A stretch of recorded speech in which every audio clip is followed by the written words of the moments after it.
opinions too. The man spread. Just to prove that people. Oh, what a beautiful background. All right. A Gallup poll suggests that the average American reads 12 books per year. Let's be honest, this is nonsense. The issue with polls is that individuals often seize the opportunity to enhance their self-image, much like asking someone anonymously how many push-ups you can do. Therefore, let's not focus on the number of books we should read and instead choose a daily allocation of reading time. I encourage every member of my audience today to start reading for at least 1 hour every day. It's never been easier to begin. Books can be delivered to your home. You can subscribe to journals on your phone. You can even actively listen to audiobooks. Allocating a specific amount of time for reading will be more effective than committing to an arbitrary number per day. If I ask you to read 1 book per month, you will likely never complete it since there's too much time to put it off. But if you accept that you can read 1 hour every day, then you'll be able to get about 30 books per year done. To top it off, if it takes an average of 12 hours to read a complete book, that's how you get to the 30 books read that year. OmniCalculator indeed. Wouldn't it be nice to be included in the top 1% of something good for a change? Haha. It's not just me asking you to do this. Psychologically, it is proven that the more you read, the better you sleep, cognition and stress levels become. Man, 2019. Plus, it makes you seem smarter than now that you have all these gargantuan words in your arsenal. Reading daily is something primarily done by the wealthy and successful. Bill Gates, Jack Ma, Barack Obama, Warren Buffett, and others spend plenty of time reading each day. Empathetically, poor individuals tend to engage in activities like watching reality television. With this in mind, we will discuss the lack of reading occurring in the US, why this could grow to be an issue, and explore why my proposed solution should be heavily considered. If you are already tired of reading this, you might be the problem. Does a problem exist? Aside from necessity, reading seems to belong to a bygone era. When we wait for 15 minutes for our food, commute to work, or find ourselves bored in that biology class irrelevant to our major, why not pick up a book or listen to an audiobook? In this comms class of around 30 students, if I asked how many of you read for daily pleasure, perhaps 7 of you would raise your hand, perhaps 3 of you would be telling the truth. This is a problem. Since 2017, literacy rates in the US have decreased by nearly 10 points. Out of our 50 states, only 5 scored above 275, blah, blah, blah. In layman's terms, we're getting collectively dumber. And yes, it's the fault of the generation reading this essay. As social media's influence on our daily lives has increased, our attention spans have decreased.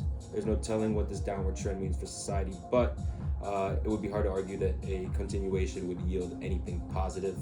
Ladies, how much time do you spend on Instagram? And guys, how much time do you spend playing video games? It's not making you smarter, but it could be making you less intelligent. Is the problem significant? Our daily lives consist of being tethered to screens. So be it, we are significantly more productive, communicative, and collaborative than ever. These are positive changes. The problem is that once work or school is finished, we remain attached to the screens for trivial reasons. Our attention spans are indeed shrinking. It's not just buzzwords in the news. Let's think logically. What will happen if our collective attention spans diminish? Our critical thinking will suffer for one. People have been accustomed to consuming information and entertainment quickly, sidelining quality material that demands our full attention. Additionally, attention spans will reflect in economic shifts. Ads are going to be more for the 30-second attention that you have, and the quality will be reduced in economic waves as well. Moreover, we will grow even less patient with others as we get more accustomed to everything vying for our immediate attention.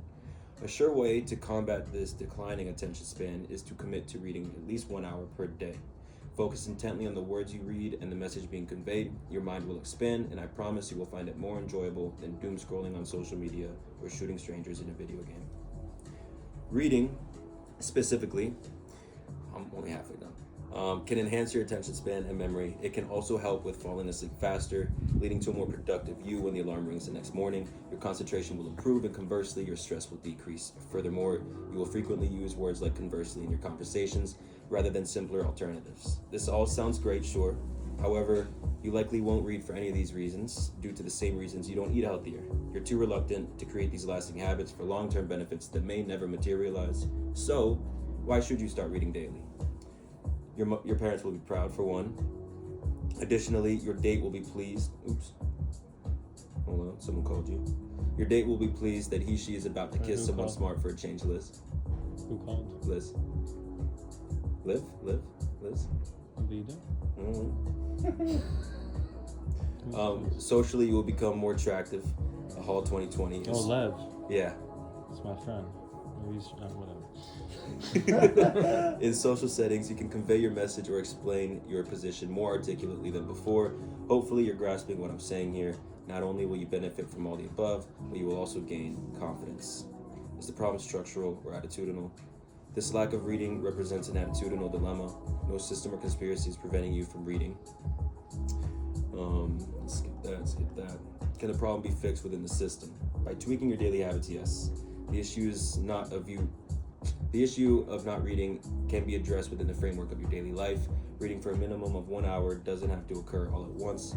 Consider reading a fiction novel for 20 minutes when you wake up, listening to a scientific read-aloud journal on your way to work, and when you get home, for another 30 minutes, pop open that book. Is there a workable solution to the problem? Yes, delete streaming apps from your phone, and if you're serious about improving your daily habits, cancel subscription services and cable. If you're a sports fan, you might cancel all services but ESPN. There's ways to do this. And will the plan solve the problem?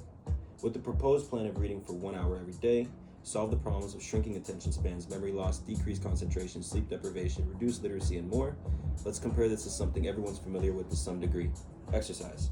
Either you partake in it regularly, or you're among the majority of Americans who actively choose not to exercise, even though the benefits have been ingrained into your mind by now. So, what happens when you take how much exercise you do each week and add 10 minutes of exercise per day? Well, with all else remaining the same, you become a fitter and healthier version of yourself. But what if we add an hour of exercise per day? Your stomach will have no room for abs left, and your wardrobe will need a complete makeover due to the monumental change. So, should I bring ribeyes, is what she said. Fuck yeah. Who? It's a guy. It's Lev. Oh. Statistically, that's more than the majority of this class is reading. Increasing the daily time to 30 minutes will result in about 15 books read per month or per year, and double that is 30 books. And conclusion: reading for an hour every day can lead to numerous benefits that we've all just went over. The Gallup poll suggests that we read an average of 12 books annually. I say that's horseshit, but regardless, it's easy to do. Less than 30 minutes of reading per day allows us to do that. Double that to 1 hour per day. You're reading 30 books a year, and you're becoming a smarter version of yourself. Thank you. Yeah. Thank you.